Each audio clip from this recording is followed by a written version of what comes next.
गई इंदिये सुखाये जोगे वेदे कसाय नाणेय संयम दंसन लेसा भविया सम्मत सन्नी आहारे गुणजीवा पज्यती पाना सन्नाय मग्गणा ओय उव ओगो वियकमसो विसम तुपरुवणा बणिया छाणाविय पज्जाविय झाय कुलकोडी संजू आसव्वे गहना दियेण भणिया कमेन 24 ठाणाणी.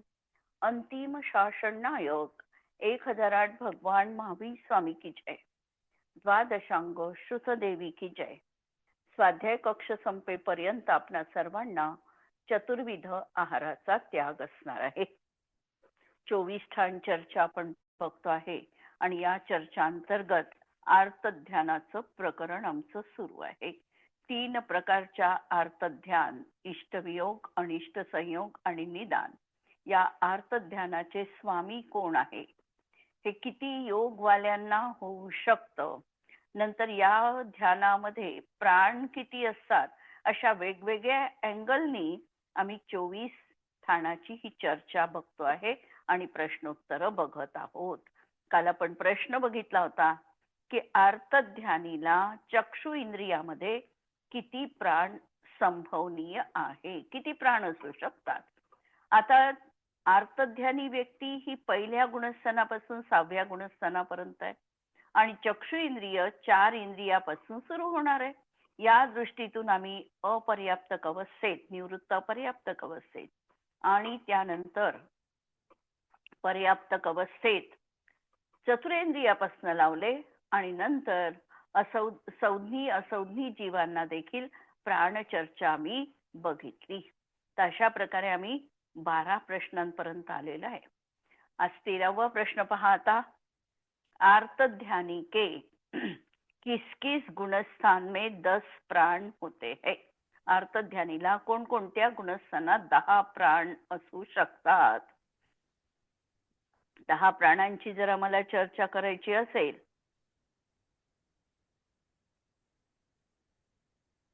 तर त्यांनी 3रं आणि 5वं गुणस्थान घेतलं.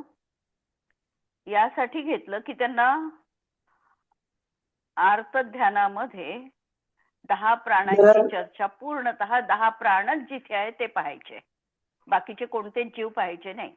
9 प्राणवाले नाही पाहायचे, 8 प्राणवाले पाहायचे नाही, कोणतेच जीव पाहायचे नाहीये. 10 प्राणवाले जीव पाहायचे. 10 प्राणवाले जीव पाहायचे असल्यामुळे आर्तध्यानी 2 गुणस्थानो 3रा आणि 5व्या. कारण 3ऱ्या गुणस्थानात जो येणार आहे तो 10 प्राणवालाच येणार आहे. तिथे मरण नाही. मरण नाही म्हणून प्राणांची संख्या कमी होणार नाही. पहिल्या 2ऱ्या गुणस्थानात मरण आहे, 4थ्या गुणस्थानात मरण आहे, म्हणून त्या ठिकाणी 10 प्राणवाले म्हणजे ज्याला 10च असतील, कमी अधिक नाही, अशा जीवांची चर्चा त्यांना अभिप्रेत आहे आणि म्हणून 3रं आणि 5वं गुणस्थान घेतलं. 6वं का सोडलं.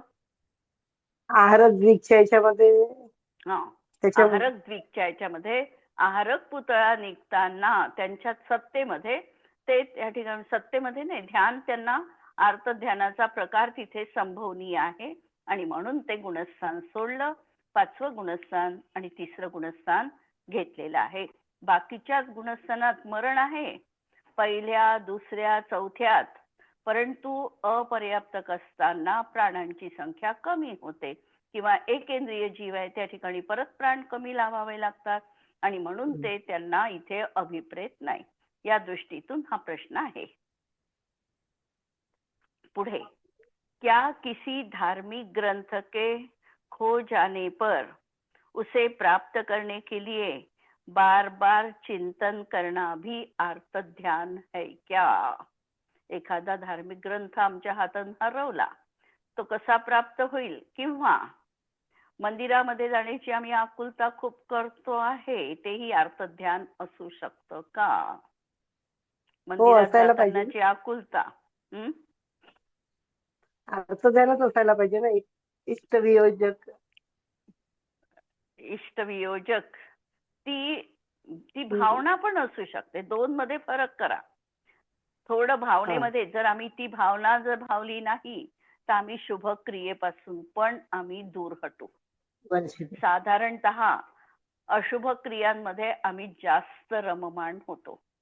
शुभ क्रियेमध्ये आम्ही जाणीवपूर्वक आम्हाला स्थिर व्हावं लागतं. जर आम्ही म्हटलं की मंदिरात जाण्याची पण आकुलता आम्ही सोडून देऊ, शास्त्र मला ऐकायचंय ती वेळ झाली ती पण आकुलता आम्ही सोडून देऊ, किंवा आमचे जे आवश्यक कार्य आहे त्याच्यामध्ये आकुलता होते तिथे यार्थ ध्यान होते म्हणून आम्ही सोडून देऊ. तर बरोबर आहे का? नाही. आत्ताच्या आमच्या भूमिकेत हे बरोबर नाहीये. आत्ताच्या जर आम्ही वरच्या भूमिकेत स्थिर होत असू, जर समजा त्याही पेक्षा महत्वाचं काही आम्ही करत असू, मंदिरात जाण्यापेक्षाही आमच्या जीवनात आम्ही सामायिकात तल्लीन झालेले आहे आणि आम्ही अगदी आत्मनिर्भर त्या ठिकाणी आनंदानुभूती घेतो आहे, अशा प्रकारची भूमिका आमची आहे आणि तिथे आमचा वेळ म्हणजे मंदिरात जाण्याचं संपलं तर तो ठीक आहे. परंतु आम्ही अशुभात रममाण आहोत आणि आम्ही या क्रियांना म्हणतो हे आमचं अर्थ ध्यान आहे, हे करायला नको, तर असंही एकांताने बरोबर नाही. आकुलता कधी जर समजा आता आमच्याच्यानी जाणच झालं नाही, ठीक आहे, आणि त्यावेळेला आम्ही नुसतं त्याच्या पायी आम्ही खूप व्याकुळ होत असू तर तेव्हा संबोधनाचार्य देतात की अरे मंदिर तुझं घर, तुझ्या घरात म्हणजे तुझ्या शरीर रूपी चैत्यालयामध्येच तू प्रतिमा स्थापन कर, त्या प्रभूचं तू दर्शन घे, पण कधी भूमिका पाहू नये हे सगळं. म्हणून एकांताने आम्ही प्रत्येक गोष्ट लावू शकत नाही. आता या ठिकाणी एकांताने म्हटलं की धार्मिक ग्रंथ हरवला तर त्या ठिकाणी ते पण अर्थध्यान आहे, पण याचाही एकांत लावायचा नहीं। धार्मिक ग्रंथ खो जाने पर उसकी प्राप्ति के लिए व्याकुल होना भी इष्ट वियोगच आर्त ध्यान है, लेकिन यह आर्त ध्यान पापाश्रव का कारण नहीं बनता है, इसीलिए इसे प्रशस्त आर्त ध्यान कहा जा सकता है। ऐसा आर्त ध्यान तो मुनिराज के भी हो सकता है। म्हणून चांगली क्रिया करण्यात असताना आम्हाला जाणीवपूर्वक त्या ठिकाणी त्या शुभामध्ये स्थित ठेवावं लागतं। उदाहरण संस्कृत मध्ये सुभाषितकार लिहितात की एखादी शिला जर पर्वतावर आरूढ करायची असेल, कसं आहे, मंदिर बांधलं आणि मंदिरावर आम्हाला वरची शिला आरूढ करायची आहे, शेवटची, ती शेवटची शिला मंदिर जितकं उंच असेल तितकी ती महत्प्रयासाने वर न्यावी लागते। खाली दक्षिणेमध्ये गेले आम्ही आणि मंदिरं त्यांची पाहिले, त्यांचे गोपुर पाहिले, तर आम्हाला दिसतं की ती वरची शेवटची जी गोलाकार शिला असते आणि त्यानंतर ध्वजा लावली जाते किंवा कलश ठेवल्या जातो। शिला नेत असताना पर्टिक्युलर ती शिला नेण्यासाठी त्यावेळेला कारागिरांना किती मेहनत घ्यावी लागली असेल, एवढ्याला कितीतरी टन वजनाच्या त्या शिला, म्हणजे पर्वतावर शिला आरूढ करण्यासाठी महत् प्रयास करावे लागतात, पण त्या ठिकाणाहून पर्वतावरून खाली पडलेली शिला सहज रीतीने बाहेर खाली येते। त्याप्रमाणे आम्हाला शुभामध्ये स्थापन करण्यासाठी महत् प्रयास करावा लागतो। शुभ क्रिया देखील जीवनात लगेचच येत नाही, त्याला एक सवय लावावी लागते, तरी देखील मन त्यापासून निवृत्त होण्याचा प्रयत्न करतो। पण अशुभ क्रियेमध्ये आम्ही आत्ता 5 मिनिटासाठी मला मोबाईल पाहू द्या, मग ते 5 मिनिटं काय 15 मिनिटं कसे जातात माहिती पडत नाही। अशुभासाठी आम्हाला जाणीवपूर्वक त्यापासून निवृत्त व्हावं लागतं।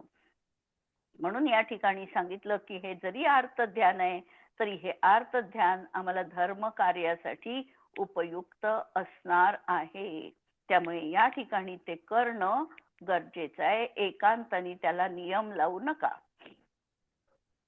इसी प्रकार धार्मिक आयतन, आयतन याचा अर्थ काय, आम्ही म्हणतो की 6 अनायतनांचा त्याग मिथ्यात्व अवस्थेमध्ये, म्हणजे 6 अनायतनांचा त्याग करावा लागतो सम्यक्त्वासाठी।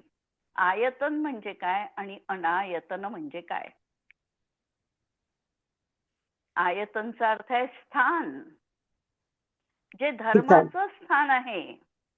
आयतन याचा अर्थ धर्माची जी स्थान आहे, जसं ग्रंथ धर्माचं स्थान आहे, नंतर गुरुकुल धर्माचं स्थान आहे, मंदिर, नंतर चैत्यवास, तीर्थक्षेत्र, हे सगळे धर्माचे स्थान आहे.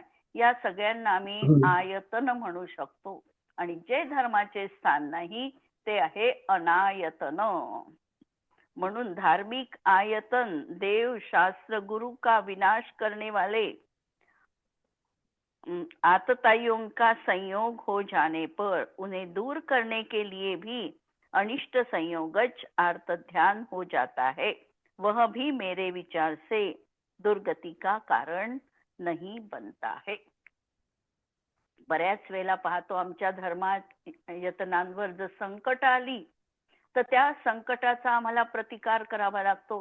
कशा तऱ्हेने आम्हाला आमचे तीर्थक्षेत्र आमच्या ताब्यात करून घ्यावे लागतात आणि त्यासाठी आम्हाला चिंता करावी लागते, विचार करावा लागतो, ध्यान करावं लागतं.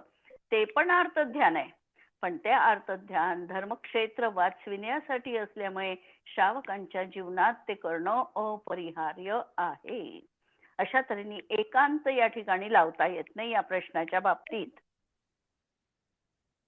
इष्ट वियोग आर्त ध्यान एवं निदान आर्त ध्यान में क्या अंतर है? इष्ट वस्तुओं के वियोग से होने वाले दुख के समक्ष जो समय जो ध्यान होता है वह इष्ट वियोगज आर्त ध्यान कहलाता है. इष्ट वस्तूचा काय झालेला आहे? वियोग झालेला आहे. अत्यंत आवडणारी वस्तू होती आणि ती आमच्यापासून दूर गेली. आम्हाला तिची प्राप्ती हवीशी वाटत होती पण ती आमची राहिली नाही. अशा वेळेला दुःखाचं कारण बनतं.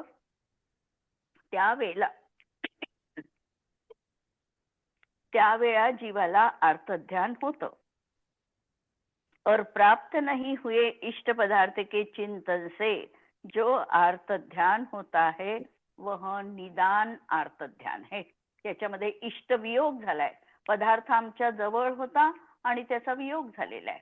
निदान बंधामध्ये निदान आर्त ध्यानामध्ये तो पदार्थ आमच्या जवळ उपलब्धच नाहीये. आणि उपलब्ध नसताना त्याची ती चमक दमक आभा पाहून आम्हाला तो पदार्थ माझा असावा अशी चिंता वाटत आहे. अशा प्रकारचा विचार आमचा निरंतर त्या एकाच भोवती केंद्रित होत आहे. त्यावेळेला ते असणार आहे निदान नावाचं अर्थध्यान. यह दूसरों पुरुषों की भोगोपभोग की सामग्री देखने के संक्लिष्ट बिना चित्त वाले जीव के ही होता है. म्हणजे दुसऱ्या जीवांची ज्या वेळेला आम्ही अशा प्रकारची सामग्री पाहतो म्हणून असं म्हटलं जातं की पदार्थ कधी कधी आवश्यक नसले तरी देखील ते पदार्थ पाहिल्यानंतर आमच्या अंतःकरणामध्ये त्या वस्तूच्या प्राप्तीचा भाव मनात येतो. गरजही नसते अशाही वस्तू केवळ पाहिल्यामुळे आम्हाला त्याविषयी ती अभिलाषा अंतरंगात उत्पन्न होते आणि ती वस्तू प्राप्त झाली पाहिजे असं मनाचं चिंतन सुरू होतं. आणि त्या चिंतनात जर हा एकाकार होत गेला, बऱ्याच काळ ते चिंतन झालं तर ते निदान नावाचं अर्थध्यान होतं. एका वेळेला नुसतं इच्छा झाली त्यांनी निदान होईल असं नाही आहे. त्याच्यावर सातत्याने तशा प्रकारची वासना तशा प्रकारचं चित्त एकाग्र होत गेलं आणि त्याच्यातून निदान नावाचं अर्थध्यान होणार आहे. आता आपण दुसरा चार्ट बघतो आहे 5 ध्यानांचा. आता या 5 ध्यानात पहिल्यांदा आपण अर्थध्यानाचे 3 प्रकार बघितले. आता या ठिकाणी 5 ध्यान जे घ्यायचे आहे ते 4 रौद्र ध्यान आणि 5वं निदान नावाचं धर्मध्यान असे 5 ध्यान या चार्ट मध्ये आपल्याला पाहायचे आहे. 4 रौद्र ध्यान आणि 1 निदान नावाचं अर्थध्यान. याचं कारण असं की 5व्या गुणस्थानापर्यंत हे सामान्य रीतीने आहे म्हणून आपल्याला 5व्या गुणस्थानापर्यंत हे 5ही ध्यान असल्यामुळे हे या ठिकाणी याच्यात अंतर्भूत केलेले आहे. आता गती कोणती राहील या 5 ध्यानांमध्ये? 4 रौद्र ध्यान आहे आणि 1 5 पर्यंतची 5वंच नाही एकटं. म्हणजे चारी चारी पाचपर्यंत. गती राहील. हा, चारी गती राहील. कारण पहिल्याही गुणस्थानात रौद्र ध्यान आहे. चारही याच्यामध्ये रौद्र ध्यान. जोपर्यंत जीव मिथ्या दृष्टी आहे तो निगोदी जीव आहे. निगोदी जीवाला देखील रौद्र ध्यान असू शकतं. आपण कल्पना नाही करू शकत. त्या जीवांना आम्हाला वाटतं कशा तऱ्हेचं रौद्र ध्यान असेल, है ना. हिंसानंद, मृषानंद, खोटं बोलण्याचा, मृषा तर त्यांना नाही आहे, वचन तर नाही आहे, पण परिग्रहानंद हा राहू शकतो. परिग्रह जमा करायचा सोस हा वनस्पती काही जीवांना देखील असू शकतो. अनेक वनस्पती अशा आहे की ज्याच्या मुळाशी धातूचे कण दिसतात. म्हणजे ती वनस्पती तशा प्रकारच्या कणांचा संग्रह करत जाते. किंवा जमिनीतलंही पाणी जास्त प्रमाणात ओढण्याचंही कार्य कधी कधी तिथे घडते.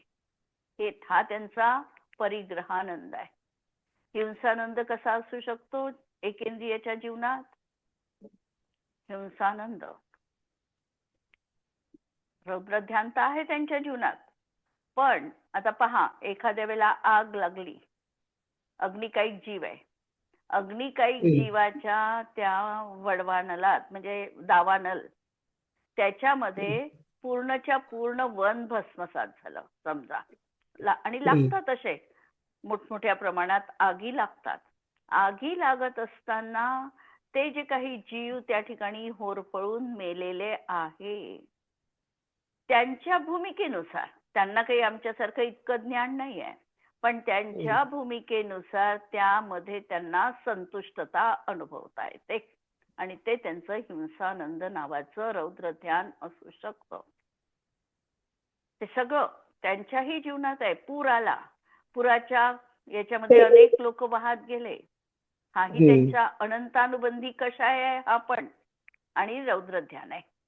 आणि ह्या कीटक भक्षी वनस्पती आहेत, कीटक भक्षी वनस्पती ज्या म्हणतो आपण, हो, तर त्या पण त्या पण म्हणजे कीटक भक्षी वनस्पती आहे.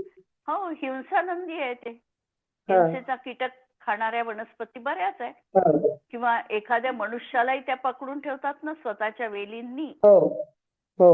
तर ते पण आहे. वनस्पतींमध्ये तर खूप प्रकार आहे. तर हे सगळं हिंसानंदामध्ये जातं. काही जीवांची हिंसा त्यांना आपण म्हटलंच आहे ना एकेंद्रियांना पण.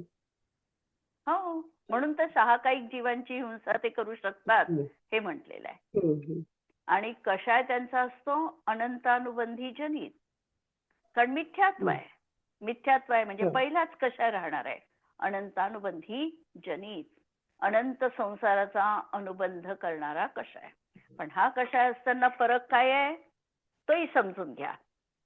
संज्ञी पंचेंद्रिय जीव जितकी स्थिती बांधतो, आता थोडं विषयांतर होईल पण विचारते प्रश्न, अनंतानुबंधीची स्थिती किती आहे, उत्कृष्ट स्थितीबंध किती आहे? अनंतानुबंधीचा उत्कृष्ट स्थितीबंध किती आहे?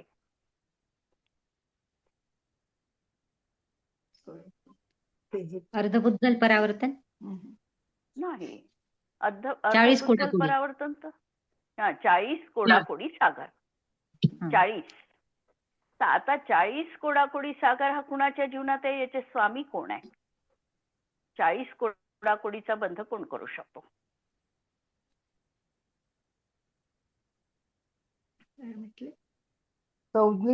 हा संज्ञी पंचेंद्रिय पर्याप्तक जीवच 40 कोडाकोडीचा बंध करू शकतो. आता जो एकेंद्रिय जीव आहे त्याचा अनंतानुबंधी तो बांधेल, पण त्याचा स्थितीबंध तो इतका करू शकत नाही. त्याचा स्थितीबंध तो 40.7 असा करतो, एवढा कमी करतो. म्हणजे ती त्याची स्थिती कमी कमी बांधतो तो.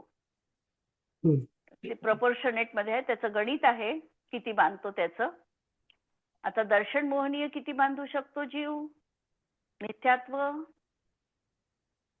70 कोडाकोडी. उत्कृष्ट 70 कोडाकोडी सागर प्रमाण.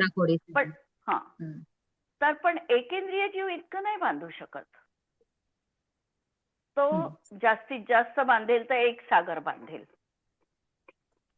अनंतानुबंधी बांधेल तर त्या प्रपोर्शनेट मध्ये त्याचं अनंतानुबंधी तितकं कमी बांधतो.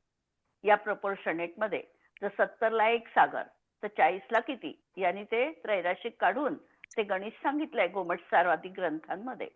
तर अशा प्रकारचा त्यांना स्थितीबंध कमी प्रमाणात होतो. पण आहे कशाय कोणता, तर अनंतानुबंधी. हे महत्वाचं आहे. अनंत अनुबंध करणारा असा त्यांचा कषाय आहे.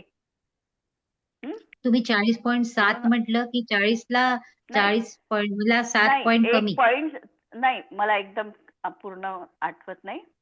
हे पहा, त्याचं गणित असं आहे की 70 कोडाकोडी असेल तर 1 सागराचा हा संज्ञी म्हणजे एकेंद्रिय जीव करतो.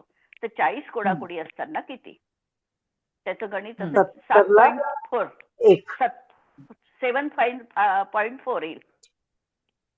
7 चतुर्थांश 4 सप्तमांश 4 सप्तमांश येते. ते गणितच आहे. असं ते बांधत राहत होतो.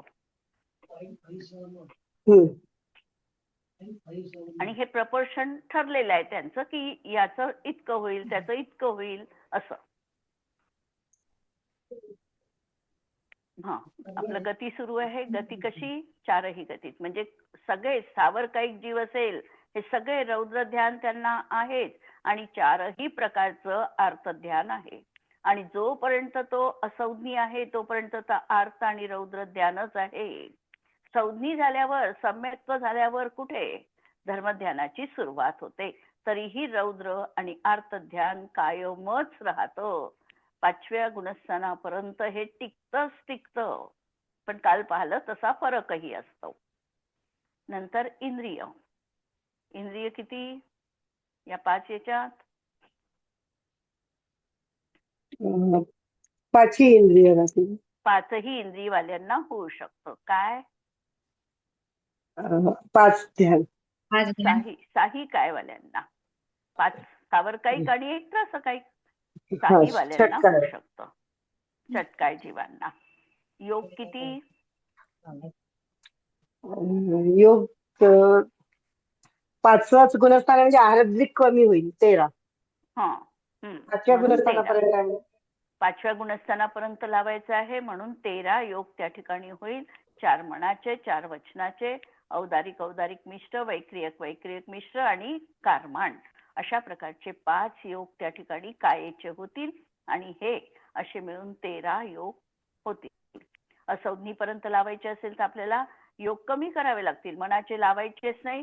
वचनाचा एक अनुभय वचन लावायचा आणि कायेचा परत असंज्ञी असेल तर औदारिक मिश्र आणि कारमाण हे 3च लागतील. वैक्रियक मिश्र लागणार नाही. नंतर वेद, 3ही वेद राहील. कषाय सगळे कषाय, सगळे कषाय. 16 आणि 9 कषाय. ज्ञान किती राहतील, 3 कुज्ञान, 3 सुज्ञान. 3 कुज्ञान आणि 3 सुज्ञान. मनःपर्यय ज्ञान होणार नाही कारण मनःपर्यय ज्ञानाची प्राप्ती 7व्यात होते. 7व्यात होते प्राप्ती, 7व्यात होते. 6व्यात असू शकतं.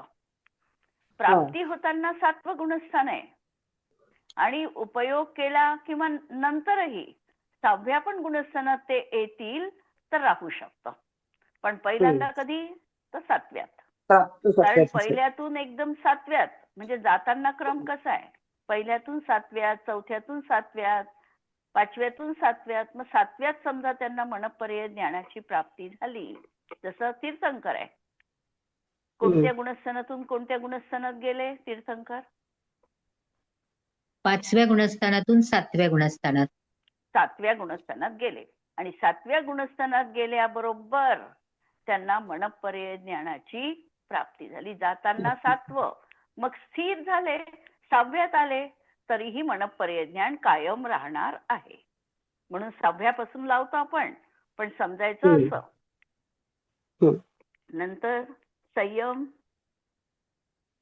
दोनच, संयम आणि संयम असंयम. आणि संयम संयम असंयम असंयम संयम आणि नाही म्हणजे असंयम. पाचवे गुणस्थान संयम असंयम आणि असंयम. देश संयम. दर्शन 3 चक्षु दर्शन आणि अवधी. चक्षु चक्षु नंतर लेशा सहाही साही लेशा अवधी. साही लेशा.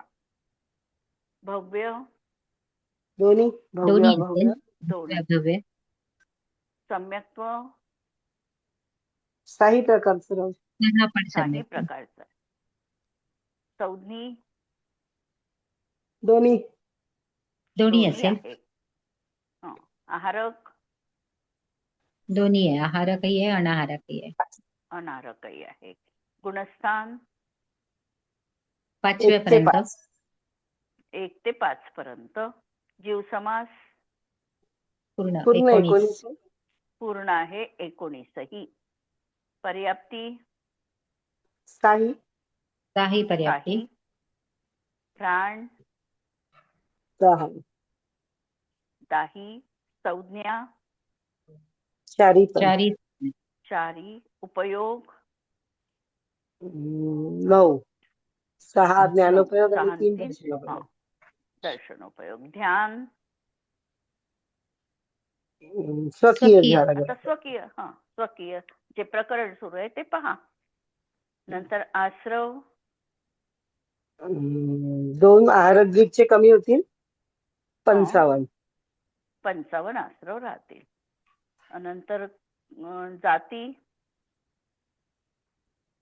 4ही सगळ्या गती गौरवशी सगळ्या चारी गती आणि घेतल्यामुळे कुल देखील सगळे कुल 150 राहतील 90. 4ही गतीतील असल्यामुळे.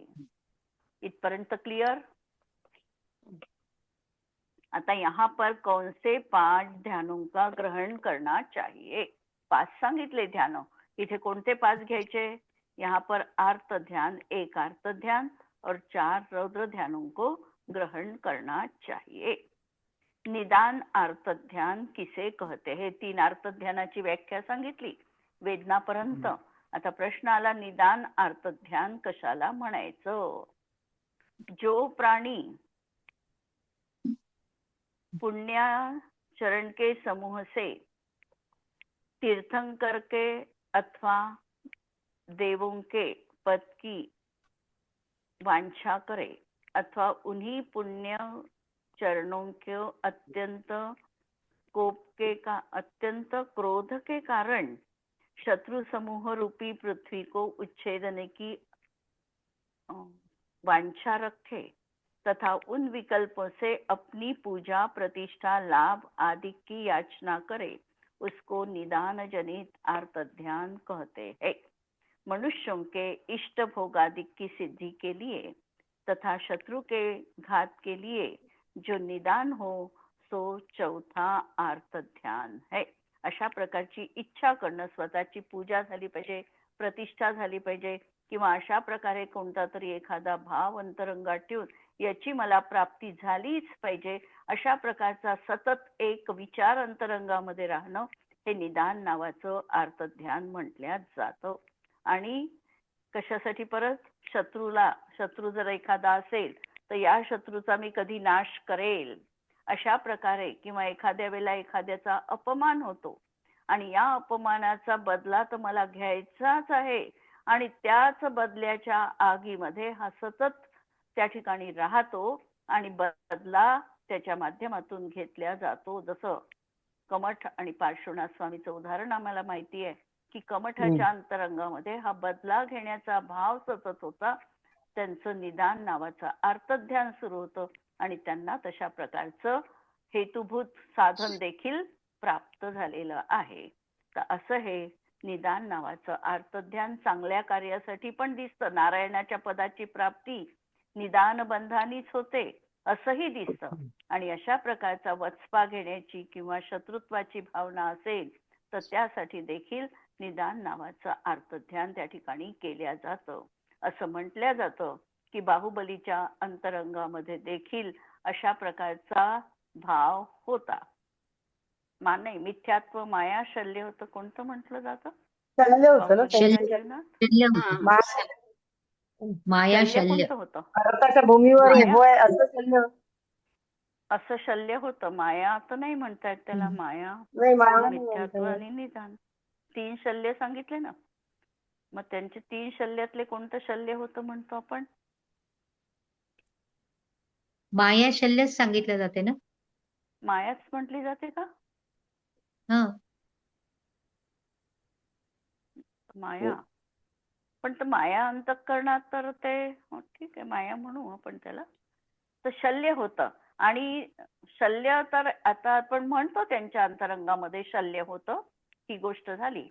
परंतु व्रताची व्याख्या करत असताना निश्शल्यो व्रती ही व्याख्या केलेली आहे. ज्या अर्थी ते मुनिपद धारण करून होते त्या अर्थी त्यांच्या जीवनात हे शल्य नसावं असा पण एक भाव आहे. असा पण एक भाव येतो की त्यांनी ज्या अर्थी मुनिव्रत धारण केलेलं होतं इतकी उग्र तपश्चर्या त्यांची सुरू होती आणि त्यामुळे अशा प्रकारचं शल्य त्यांच्या अंतरंगामध्ये नव्हतं. ही एक विचारधारा असू शकते. एक प्रश्न घेऊन घेऊ. हिंसानंद रौद्र ध्यान किसे कहते हैं? हिंसानंद छह काय के जीवों को विराधक असी मसी आदि आरंभ में आनंद मानना हिंसानंद रौद्र ध्यान है. वास्तविकतः आदिनाथ भगवंतांनी आम्हाला 2 उपदेश दिले. कोणते? कृषी करा किंवा ऋषी बना, है ना. याच्यामध्ये कृषी करायला त्यांनी परवानगी दिली. आरंभजनित हिंसेची त्यांनी परवानगी दिली कारण गृहस्थ अवस्था त्याच्याशिवाय चालवू शकत नव्हती. हिंसा होणं अलग आहे आणि हिंसेमध्ये आनंद मानणं हे अलग आहे. म्हणून ही जी काही आम्ही आरंभ क्रिया करतो याच्यामध्ये आनंद मानणं हे आम्हाला थोडं बाजूला ठेवता येत असेल तर त्याचं पाहायचं आहे. रौद्र ध्यान आमच्या जीवनात नको आहे. म्हणून या ठिकाणी सांगितलं की असी मसी आदी ह्या क्रिया करत असताना त्याच्यामध्ये आनंद मानणं. तीव्र कषाय के उदय से हिंसा करके आनंद मानना पहला रौद्र ध्यान है. किंवा जीवों के समूह को अपने से तथा अन्य के द्वारा मारे जाने पर तथा पीड़ित किए जाने पर तथा ध्वंस करने पर और घात करने से सम्यक संबंध मिलाप घात करने के संबंध मिलाए जाने पर जो हर्ष माना जाए उसे हिंसानंद नाम का रौद्र ध्यान कहते हैं. म्हणजे जीवांच्या समूहाचा काय केला त्यांनी? नाश केला किंवा अशा प्रकारचा ध्वंस झाला किंवा अशा प्रकारच्या वार्ता कानावर पडल्या की पहा अशा प्रकारच्या युद्धामध्ये इतके लोक मारले चालले आहे किंवा अशा प्रकारची परिस्थिती होते आहे, अशा प्रकारच्या आग लागलेल्या हे सगळ्या या वार्ता कानावर पडल्यानंतर त्याचा जर आम्हाला आनंद होत असेल तर हा आसुरी आनंद आहे आणि हे रौद्र ध्यान आहे. वास्तविकतः कोणत्याही जीवाची हिंसा करण्याच्या वेळेला म्हणजे हिंसा होत असताना आमच्या मनामध्ये कारुण्य भावच पाहिजे. जरी तो वैरी असेल किंवा शत्रू असेल तरी देखील आमच्या अंतःकरणात हाच भाव आम्हाला ठेवायचा आहे. इथपर्यंत पाहायला आपण पुढचं उद्याला पाहू. जिनवाणी के ज्ञान ते सूझे लोकालोक तो जिनवाणी मस्तक नमो सदा देत हूँ घो. नमो अरिहंताणम नमो सिद्धाणम नमो आयर्याणम नमो वज्रायाणम नमो लोए सवसाहूणम. सर्वांना जय जिनेंद्र.